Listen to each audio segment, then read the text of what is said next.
नमस्कार दोस्तों, कैसे हैं आप सब। देखिए, बैंक निफ्टी में एक गैप अप ओपन होकर मार्केट स्लाइटली डाउन साइड का मोमेंटम कर रहा है। और यहाँ पे ना अभी थोड़ा सा एक बार सेलर को और एक बार मौका मिले, क्योंकि ऊपर की साइड से देखिए मार्केट में ये मुझे लेवल लग रहा है कि मार्केट एक बार इस लेवल को निकाल सकता है, क्योंकि यहाँ पे ना स्टॉप लॉसेस हमारे पास अवेलेबल हैं सेलर के। और डायरेक्टली पहले नीचे की तरफ जैसे मार्केट आ रहा है, क्योंकि ये पूरा जोन में स्टॉप लॉसेस मेरे को दिख रहे हैं कि हाँ, यहाँ पे कल जो सेल करके गए हैं टॉप पे, तो यहाँ पे इनके एसएल पड़े हुए हैं जितने भी सेलर्स हैं, और नीचे के लेवल पे सेलर्स के स्टॉप लॉसेस पड़े हैं। तो एक बार मार्केट थोड़ा सा नीचे आता है ना, तो फिर देखते हैं एक बार कि मतलब नियर बाई क्लोजिंग प्राइस के आसपास आएगा, फिर डिसाइड करते हैं कि मार्केट में क्या करना है। चलिए, देखिए 9:40 हो चुके हैं और ये 1 मिनट के टाइम फ्रेम पर थोड़ा सा ना समझने में आसानी होगी। अभी देखो क्लोजिंग प्राइस के आसपास आ चुका है और निफ्टी क्या कर रहा है, निफ्टी भी ऊपर से ही नीचे आने की तैयारी कर रहा है। तो कहीं ना कहीं दोनों चार्ट में पैटर्न सेम बन रहे हैं और दोनों चार्ट जो है एक साथ नीचे की तरफ आ रहे हैं। तो मे भी यहाँ पे सेलर एक्टिवेट हो चुके हैं। और मैं अभी 5 मिनट के टाइम फ्रेम पर ना आपको मैं कुछ चीज़ें दिखाता हूँ। तो मुझे ऐसा लग रहा है कि नीचे की तरफ जो स्टॉप लॉसेस है ना, उन स्टॉप लॉसेस को मार्केट ने कहीं ना कहीं ग्रैब किया हुआ है और यहाँ से एक मोमेंटम अपर साइड में करेगा, क्योंकि सेलर कहीं ना कहीं जगह पे एक्टिवेट हो चुके हैं। जो एम पैटर्न का प्राइस सेक्शन बना है और निफ्टी भी क्या कर रहा है, सेम नीचे आने के बाद ऊपर गया, तो वहाँ से एक रिजेक्शन इसको फेस करना पड़ रहा है। तो इसके बेस पर मुझे थोड़ा सा अंदाज़ा लग रहा है कि हाँ, ये अब निफ्टी के चार्ट में कुछ ना कुछ यहाँ पे सेलिंग हुई है और यहाँ पे बैंक निफ्टी के चार्ट में भी सेलर एंटर हुए हैं।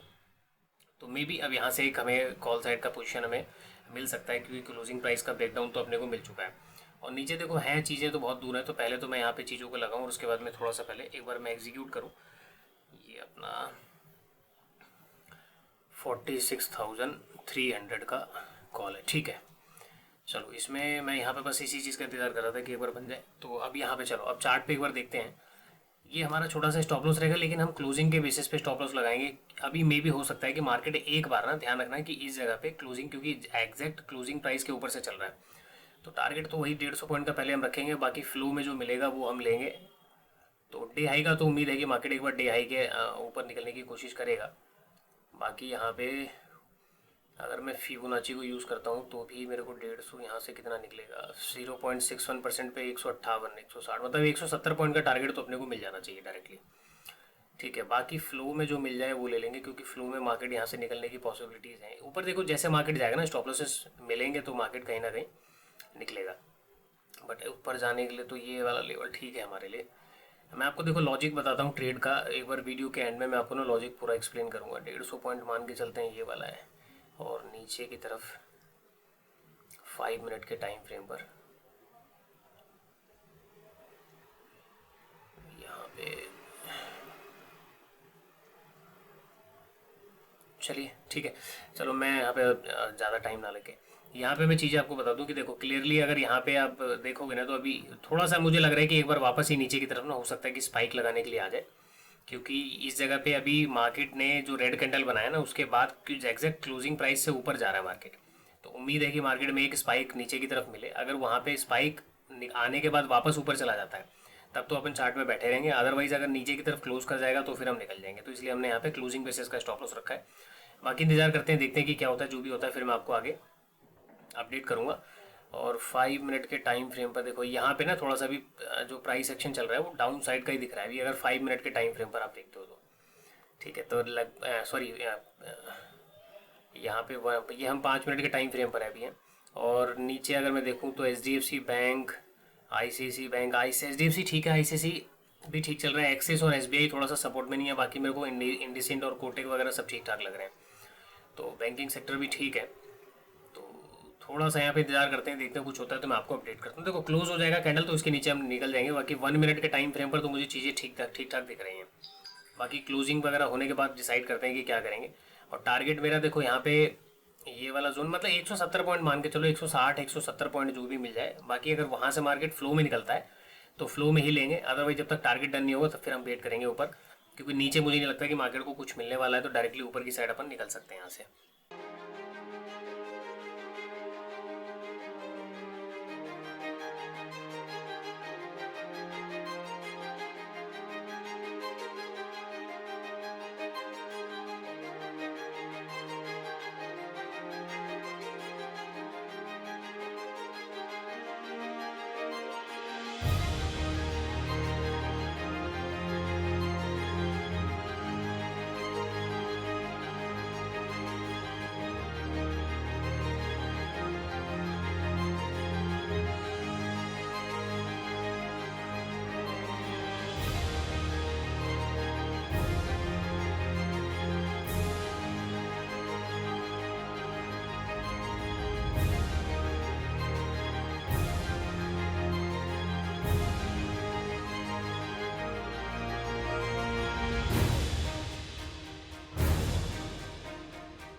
दोस्तों देखो, 150 पॉइंट के लिए जो बैठे थे वो टारगेट हमारा तो मिल चुका है 170 पॉइंट का।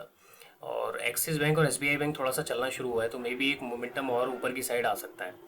तो चलो, 170 पॉइंट का टारगेट तो अपने को हिट हो चुका है। और अभी भी हम यहाँ पे वेट करेंगे, अभी मैंने पोजीशन यहाँ से निकाला नहीं है। तो मुझे थोड़ा सा लग रहा है कि मार्केट में एक मोमेंटम आना चाहिए, क्योंकि ऊपर ना 687, 690, 695 का एक रेजिस्टेंस है। तो अब यहाँ तक मार्केट आया है, तो जाहिर सी बात है कि 687 से 690 का जो लेवल है ना, एक बार मार्केट को वहाँ पे जाना चाहिए। तो एक रेजिस्टेंस में, एक मेजर रेजिस्टेंस है वो 689, 687, 88 का। तो मुझे में भी लग रहा है कि मार्केट में एक बार ये यहाँ से मार्केट अगर निकलेगा तो डायरेक्टली 680, 689 तक जाना चाहिए। तो हालांकि 688, 89 का हमारा जो रेजिस्टेंस है ना, तो मे भी वो डन कर ले। और अगर मार्केट देखो 170 पॉइंट के बाद अगर रुकता नहीं है और मार्केट ऊपर की तरफ निकलता है, तो मुझे थोड़ा सा उम्मीद है कि मार्केट में एक मोमेंटम ऊपर की तरफ मिलेगा। तो लगभग अभी 190 पॉइंट, 194 पॉइंट तो मिल चुके हैं। और अगर ऊपर मार्केट जाता है तो लगभग अपने को यहाँ से 80-90 पॉइंट और ऊपर मिल सकते हैं टारगेट अपने को। तो वेट करेंगे, क्योंकि अभी तो यहाँ पे हमारा टारगेट डन हो चुका है। डन होने के बाद अभी प्राइस एक्शन का पूरा सपोर्ट है, एचडीएफसी पूरा सपोर्ट है। बाकी वेट करते हैं, देखते हैं क्या होता है। मैं आपको आगे अपडेट करता हूँ।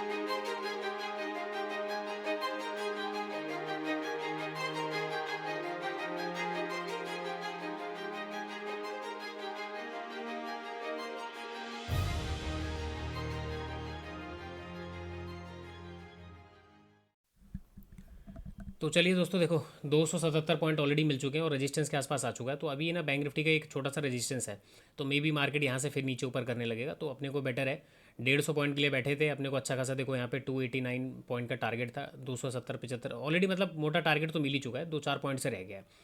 तो हमारा टारगेट डन है। तो पहले मैं अपने ट्रेड को एग्जिट कर दूँ, उसके बाद मैं आपको एक बार लॉजिक बताता हूँ। चेंज में, चलो डन है, ठीक है।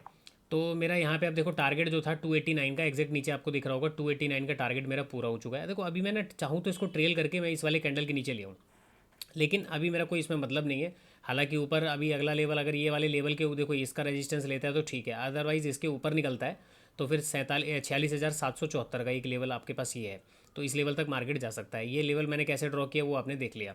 तो सिंपली देखो 150 पॉइंट के लिए बैठे थे, हमें मार्केट ने कितना दे दिया, 289 पॉइंट दे दिया। तो हमारा यहाँ पे टारगेट अब कंप्लीट हो गया। मैं आपको ट्रेड के पीछे का लॉजिक बताता हूँ, ठीक है। अब आप ट्रेड के पीछे का लॉजिक समझो। देखो ये हमें मिल गया, इसको हम हटाते हैं यहाँ पे, ये हमारा कन्फर्म हुआ। अब ट्रेड के पीछे का लॉजिक आपको समझना है, तो सबसे पहले आपको मैं इसका लॉजिक बताता हूँ। तो लॉजिक में आप आ जाओ। देखो सबसे पहली बात, अगर आप निफ्टी का चार्ट यहाँ पे देखोगे, एक सेकेंड,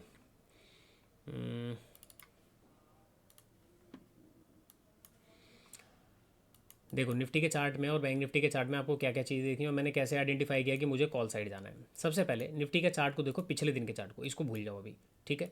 पिछले दिन के चार्ट को देखोगे तो पिछले दिन के चार्ट में आपको क्या दिख रहा है कि जब भी देखिए मार्केट में ना कुछ ऐसा स्ट्रक्चर हो कि market most of the time sideways अगर रिएक्ट कर रहा है, उस कंडीशन में आपको स्टॉप लॉसेस फाइंड करने बड़े डिफिकल्ट होते हैं। या फिर आप मान सकते हो कि यहाँ पे प्रॉपर बायर सेलर के स्टॉप लॉसेस हमारे पास नहीं है।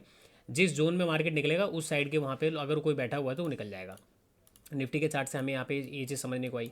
अब बैंक निफ्टी के चार्ट में आ जाओ। बैंक निफ्टी में अगर यहाँ का चार्ट मैं छोड़ दूँ, ये वाला एरिया, इस वाले एरिया को छोड़ दूँ, तो यहाँ पे जो मार्केट ने एक मोमेंटम दिया है, देखो यहाँ पे आपको सेलर के स्टॉप लॉसेस मिल गए, यहाँ पे आपको सेलर के स्टॉप लॉसेस मिल गए, यहाँ पे बायर और सेलर दोनों बैठ गए। बायर और सेलर क्यों बैठे हैं? क्योंकि अगर सेलर बैठेगा तो उसको नीचे पता है कि भाई 46,000 का लेवल है, तो मेरे पास एक अच्छा खासा स्पेस रहेगा ट्रैवल करने के लिए। Condition number 1। बायर यहाँ पे क्यों बैठेगा? क्योंकि 46,000 का नीचे एक सपोर्ट एरिया है, 100 का सपोर्ट है। तो ये इस कंडीशन में बैठेगा कि हमारे पास ये एक स्विंग लेवल है, तो हम यहाँ तक ट्रैवल कर सकते हैं। दोनों की थिंकिंग मैंने आपको बता दी। तो पिछले चार्ट के अकॉर्डिंग मेरे पास जो मेजर एसएल थे वो सेलर्स के एसएल थे। यदि मार्केट देखो बहुत बड़ा गैप अप हो जाता तो उस चक्कर में तो फिर मार्केट में जो ट्रैप ऑलरेडी हो चुका है तो उसको हम क्या कर सकते हैं? कुछ नहीं कर सकते। तो वहाँ पे अपने को ट्रेड नहीं मिल पाता। अब यहाँ पे मार्केट ने क्या किया, पिछले दिन की क्लोजिंग प्राइस से लगभग 150-200 पॉइंट ऊपर ओपन होता है। यहाँ पे ओपन हुआ, उसके बाद मार्केट ने हल्का सा विक बनाया और वापस बनाने के बाद यहाँ पे एक नेगेटिव कैंडल फॉर्म कर दिया। तो देखो ये सेलर अभी बैठा हुआ है, ठीक है जी, ये सेलर अभी तक निकला नहीं है, यहाँ वाला सेलर अभी तक बैठा हुआ है, यहाँ पे ये निकला नहीं है। उसके बाद मार्केट डायरेक्टली नीचे की तरफ आया, नीचे की तरफ आया, और यहाँ पे जो बायर बैठे हुए थे, जो गैप अप में प्रॉफिट में बैठे हुए थे, मार्केट ने उन सबको निकाल दिया। जब मार्केट निकाला तो यहाँ पे मैं क्या देख रहा हूँ, प्राइस एक्शन। देखो ये मार्केट यहाँ पे होल्ड गया, एक कैंडल होल्ड करके वापस मार्केट नीचे की तरफ आया, कहाँ पे, क्लोजिंग प्राइस पे। क्लोजिंग प्राइस पे ये जो कैंडल्स आपको दिख रही है होल्ड करते हुए, 2 कैंडल 3 कैंडल, यहाँ पे फिर से बायर ने ट्राई किया, उसके बाद फिर से मार्केट नीचे की तरफ आया। अब यहाँ पे आपको एक कैंडल दिख रहा होगा, ये जो 5 मिनट की कैंडल दिख रही है ना, पिन बार कैंडल, ये लिक्विडिटी वाली कैंडल है कि नीचे जो क्लोजिंग प्राइस के आसपास या इस वाले स्विंग के आसपास जो बायर्स बैठे हुए थे, ये उनके एसएल यहाँ पे पड़े हुए थे, उनका लिक्विडिटी मार्केट ने निकाल लिया। तो ये कैंडल क्या बता रही है कि मार्केट ने लिक्विडिटी लिया, लेकिन लिक्विडिटी लेने के बाद अपने को क्या करना है, कंफर्मेशन भी तो होना चाहिए ना। तो उस कंफर्मेशन के बेस पर हमने क्या किया, आगे हमने ट्रेड प्लान किया कि हमारे को यहाँ पे कॉल साइड में जाना है, क्योंकि नीचे अभी मेरे पास मेजर कुछ भी चीज़ें मेरे को दिख नहीं रही है। मेरे पास मेजर क्या दिख रही है, मेरे पास मेजर जो चीज़ें दिख रही हैं वो ऊपर की साइड दिख रही हैं। तो हमने अपना एंट्री कहाँ पे प्लान किया, देखो यहाँ पे हमने अपना एंट्री प्लान किया। अगर आप देखोगे तो यहाँ पे कुछ आपको एक तो डब्ल्यू पैटर्न साइड दिख रहा है, पहली बात। दूसरी चीज़, मार्केट में यहाँ पे जो ये पैटर्न आपको दिखाया है, ये मैंने डब्ल्यू पैटर्न यहाँ पे फॉलो क्यों किया, क्योंकि इस जगह पे लिक्विडिटी ग्रैब हो चुका है, जिसकी वजह से मैंने यहाँ पे डब्ल्यू पैटर्न को फॉलो किया। नीचे की तरफ यहाँ पे एसएल थे, मार्केट ऊपर गया, ये मार्केट ने एक पुल बैक लिया, और यहाँ पे जाने के बाद ये कन्फर्मेशन मिल गया कि अब मार्केट ऊपर जाएगा। लेकिन मैं यहाँ पे देखो क्या करूँगा, 150 पॉइंट का टारगेट मैंने लगाया, जो मेरा स्टैंडर्ड टारगेट है, वो 150 पॉइंट का टारगेट लिया। उसके बाद हम बैठे रहे, क्योंकि वहाँ पे अगर आप देखोगे कंपोनेंट में एचडीएफसी सपोर्ट में है, आईसीआईसी सपोर्ट में है, नीचे कोटेक सपोर्ट में, इंडसइंड बैंक सपोर्ट में, इन्फोसिस सपोर्ट में, थोड़ा बहुत बजाज यहाँ पे सपोर्ट में। केवल सपोर्ट में कौन नहीं है निफ्टी के, रिलायंस सपोर्ट में नहीं था, और यहाँ पे बैंक निफ्टी में एक्सिस और एसबीआई, ये दोनों थोड़े बहुत सपोर्ट में नहीं थे। लेकिन जब ये मोमेंटम ऊपर की तरफ करते हैं तो भले ये नीचे ना गिरे, अगर वहाँ पे भी ट्रेड करते रहे ना, तो फिर ये अपना काम कर जाएंगे। अगर ये नीचे ना भी गिरे, वहीं पे ट्रेड करते रहे, तो अपना काम ये कर जाएंगे। और बखूबी वही काम यहाँ पे हुआ, क्योंकि ये नीचे गिरने को तैयार नहीं थे, ये सब ऊपर की तरफ सपोर्ट कर रहे थे। तो यहाँ पे क्या हुआ कि ये जब उस जगह पे फ्लैट ट्रेड कर रहे हैं, तो ये अपना मोमेंटम दे रहे हैं, इनका मोमेंटम कम नहीं हो रहा है। इसकी वजह से यहाँ पे हम टारगेट में बैठे रहे कि 678 का मेरे को टारगेट मिलेगा, और यहाँ पे देखो मार्केट ने 678 का टारगेट दिया, हम यहाँ पे अपना ट्रेड पे एग्जिट हुए, वापस मार्केट नीचे आया। अब नीचे आने का मतलब ये नहीं है, या रजिस्टेंस का मतलब ये नहीं है कि मैं यहाँ पे सेल कर दूँ वापस। भाई ऑलरेडी मार्केट में प्राइस एक्शन बनता हुआ गया, यहाँ पे मेरे पास एक एसएल पड़े हुए हैं, ये एसएल अब थोड़े से दूर है। अब मार्केट क्या करेगा, हो सकता है कि मार्केट यहाँ से इस जगह पे आए, यहाँ पे सपोर्ट ले जाए, यहाँ पे सपोर्ट ले जाए, तो यहाँ पे आपको सेल नहीं करना। लेकिन अगर मैं स्कैल्पर हूँ तो मैं स्कैल्पर पे ऐसी जगह पे मैं ट्रेड कर सकता हूँ, ठीक है। तो यहाँ पे अब क्या था कि मेरे पास ऊपर का एरिया पूरा पड़ा हुआ था कि यहाँ पे स्टॉप लॉसेस जो पड़े हुए हैं उनको अपने को ट्रिगर करना है मेन, यानी कि सेलर को अपने को टारगेट करना है। नीचे हम बायर को टारगेट नहीं कर सकते। ऑलरेडी यहाँ पे देखो ये कैंडल बनी, तो अब इसके अंदर मैं रिस्क नहीं लेना चाहता कि भाई, क्योंकि मुझे जब पता है कि मैं सेलर को टारगेट करना चाहता हूँ, बायर को मैं उतना यहाँ पे कुछ मेरे को मिलने वाला है नहीं। तो यहाँ पे क्या हुआ, मार्केट एक्चुअली में नीचे आया, और नीचे आने के बाद यहाँ पे फिर मार्केट मोमेंटम बना के ऊपर की तरफ निकल गया। तो ये एक तरीका था मेरा ट्रेड करने का यहाँ पे कॉल साइड में, जिसकी वजह से मैं यहाँ पे कॉल साइड में गया, क्योंकि नीचे के लेवल पे कहीं पे भी स्टॉप लॉसेस नहीं थे। अब मैं आपको चार्ट को 1 मिनट के टाइम फ्रेम पर एक बार एक्सप्लेन करता हूँ।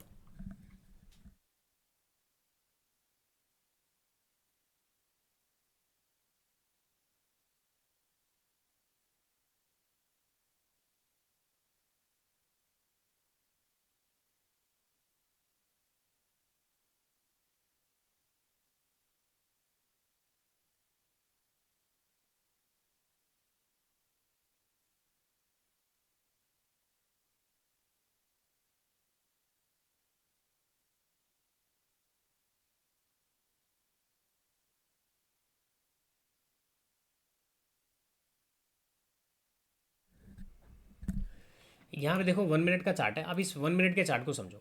देखो पहली कैंडल में एक बड़ी कैंडल यहाँ पे बनी। अगर आप 5 मिनट के टाइम फ्रेम पर भी जाके देखोगे, 15 मिनट के टाइम फ्रेम पर जाके देखोगे, तो आपको कैंडल का स्ट्रेंथ पता लगेगा।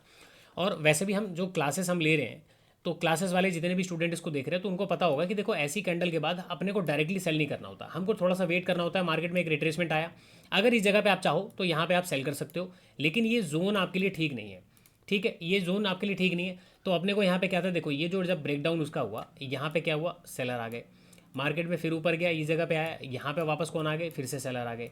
अब यहाँ पे आने के बाद देखो क्लोजिंग प्राइस पे क्या हुआ, ये जो आपको दिख रहा है ना बायर, ये बायर वापस यहाँ पे ट्रैप हुआ और मार्केट नीचे आया। तो ये एम पैटर्न जो यहाँ पे फाइनल बना है, क्लोजिंग प्राइस का जो ब्रेकडाउन हुआ, तो इस जगह पे प्रॉपर अब यहाँ पे क्या करने काम करने लगे, सेलर काम करने लगे।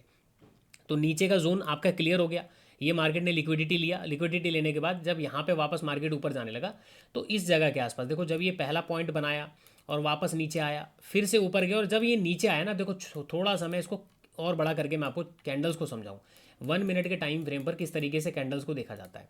देखिए ये जोन पे कौन आ रहा है, एंटर कर रहा है, ये प्राइस एक्शन को देखकर यहाँ पे सेलर आ रहे हैं, यहाँ पे फिर से बायर एक्टिवेट हुए, पहली बार में गए। उसके बाद जब ये बड़ी कैंडल के बाद ये वाला जोन फिर से यहाँ पे एक्टिवेट होता है, यहाँ पे देखो फिर से बायर ने ट्राई किया। अब यहाँ पे आप ये जो पैटर्न आपको दिख रहा होगा, यहाँ पे देखो सेलर एंटर हो गए, इसके नीचे सेलर एंटर हो गए, यहाँ पे इन्होंने कोई सेलिंग की पोजीशन तो बनी है ना, तभी तो रेड कैंडल बनी है यहाँ पे। उसके बाद जब ये मार्केट ऊपर गया, अपने ने पहली बार यहाँ पे ट्राई किया, छोड़ा, यहाँ पे छोड़ा था, और इस जगह पे आप यहाँ पे ध्यान से अगर देखोगे मार्केट ने नीचे आने की कोशिश की, वापस रिकवर हुआ। उसके बाद फाइनल एक अटैम्प्ट मार्केट ने लगाया, और उसके बाद भी मार्केट जब यहाँ से फेल हो गया ना, तो इस बात की प्रोबेबिलिटी बढ़ गई कि नहीं, अब यहाँ पे थोड़ा सा एक बात कंफर्म हो गया कि नीचे की लिक्विडिटी साफ हो गई, अब जो भी है ऊपर के लेवल पे जो है ना मार्केट उसको निकालने के लिए जाएगा, क्योंकि पीछे के चार्ट पे हमको ऊपर की तरफ सेलर दिख रहे हैं ना। यहाँ पे फिर अपने को 1 मिनट के चार्ट पे ये चीज़ कंफर्म हुई, हमने फिर 3 मिनट पे गए, 3 मिनट के बाद 5 मिनट पे गए, तो वहाँ पे अगर आपको देखोगे तो 5 मिनट के टाइम फ्रेम पर इस जगह पे डब्ल्यू पैटर्न भी आपको परफेक्टली ड्रॉ होता हुआ दिखेगा। और ये डब्ल्यू पैटर्न वर्क करने का रीज़न क्या था कि ये जो लिक्विडिटी वाली कैंडल है ना, इसके ऊपर थोड़ी सी मेरी श्योरिटी बन गई कि नहीं, अब नीचे के लेवल पे लिक्विडिटी इन्होंने साफ कर दी, अब मार्केट में जो भी पड़ा हुआ है ये लेवल पे यहाँ पे जो कहानी बची हुई है मार्केट में वो काम होगा। तो उसी को ग्रैब यहाँ निकालने के लिए मार्केट ऊपर की तरफ गया। अब ऊपर की तरफ गया तो यहाँ पे ट्रेल करते हुए देखो प्रॉफिट को किस तरीके से ट्रेल किया जाता है, एसएल को किस तरीके से ट्रेल किया जाता है। हालांकि यहाँ पे मैं उसको शिफ्ट नहीं कर रहा हूँ, लेकिन हाँ मेरे दिमाग में एक चीज़ है कि अगर बैंक निफ्टी का कैंडल यहाँ पे आता तो मैं एग्जिट करता, यहाँ पे आता तो मैं एग्जिट करता, तो उसके बेस पर हम थोड़ा थोड़ा थोड़ा थोड़ा करके कहाँ तक लेके गए, 290 पॉइंट तक का टारगेट हमने कैप्चर किया। उसके बाद मार्केट ने क्या किया, जो हमारा रेजिस्टेंस लेवल मेरे को दिख रहा है वहाँ तक आने के बाद मैं निकल गया। तो 150 की जगह मार्केट ने 290 पॉइंट, मोटा मोटा 300 पॉइंट दे दिया, यानी कि दुगना दे दिया ना। तो अब ऐसी जगह पे मैं वेट करूँगा, कोई फायदा नहीं। अब यहाँ पे होता क्या है, इस जगह पे मार्केट देखो नीचे आया, प्रीमियम जितनी तेजी से बढ़े होंगे ना, यहाँ से लेके जितनी तेजी से बढ़ा वो सब बराबर हो चुका होगा। इस ब्रेकआउट के बाद जितना ये मूव पे प्रीमियम बढ़ा और यहाँ तक केवल आया, तो ये प्रीमियम यहाँ पे बराबर हो चुके हैं, यानी कि सेम यहाँ पे जो प्राइस चल रहा होगा ना उसी जगह पे यहाँ पे अब प्राइस चलने लगा होगा। तो एक चीज़, अब मार्केट अगर नीचे आने के बाद यहाँ पे फिर ट्रेड करके वापस इसको अगर पार करेगा, तो मुझे ये प्रीमियम इस जगह पे जो मिल रहे थे वो प्रीमियम यहाँ पे भी नहीं मिलेंगे, क्योंकि मार्केट में प्रीमियम डीके भी हो चुके होंगे। तो इस जगह पे क्या होता है, ऐसी जगह पे आप टारगेट लीजिए, टारगेट लेके निकल जाइए। और घूम फिर के वही वाली बात आती है ना यार, देखो 150 पॉइंट के लिए यहाँ पे हमने टारगेट कितना लगाया था, 170 पॉइंट का। मार्केट ने फर्स्ट अटैम्प्ट में कितना दिया हमको, 150 पॉइंट। अब या तो मैं ये 150 पॉइंट लेके भाग जाऊँ और इसको मैं भूल जाऊँ, या फिर अगर मुझे ये पॉइंट चाहिए तो मुझे फिर नीचे के पॉइंट्स को भूलने पड़ेंगे, उसको मैं कुर्बानी देनी पड़ेगी। तो उसकी कुर्बानी के लिए बैठते हैं, मार्केट हमको क्या करता है, उससे ज़्यादा देके जाता है। तो ये हमारा कॉन्सेप्ट रहता है काम करने का। चलिए फिलहाल अभी की वीडियो में इतना ही कुछ है, बाकी अगर कुछ नया इसके अंदर कुछ ऐसी चीज़ें मिलेंगी जो आपको बताने लायक होगी तो मैं डेफिनेटली आपके लिए वीडियो रिकॉर्ड करके डालूंगा। अदरवाइज यहाँ पे तो मेरा देखो ट्रेड कंप्लीट हो चुका है। अब रही बात सेलिंग की, तो सेलिंग का देखो अभी फिलहाल मेरा यहाँ पे कोई मूड है नहीं कि मैं यहाँ पे सेल करूँ, क्योंकि 500 के जब तक मार्केट ऊपर है तब तक मेरा यहाँ पे सेलिंग का कोई व्यू बनेगा नहीं। चाहे यहाँ पे एम पैटर्न बन जाए, मार्केट यहाँ पे रेजिस्टेंस ले ले, सेलिंग का मेरा कोई मतलब बनता नहीं है। इस स्विंग के नीचे मार्केट जब आता है तब फिर यहाँ पे देखेंगे कि इसके नीचे आने के बाद मार्केट क्या कर रहा है, उसके बाद सेलिंग करना है, बाइंग करना है, वो हम बात की बात देखेंगे। फिलहाल अभी के लिए इतना ही।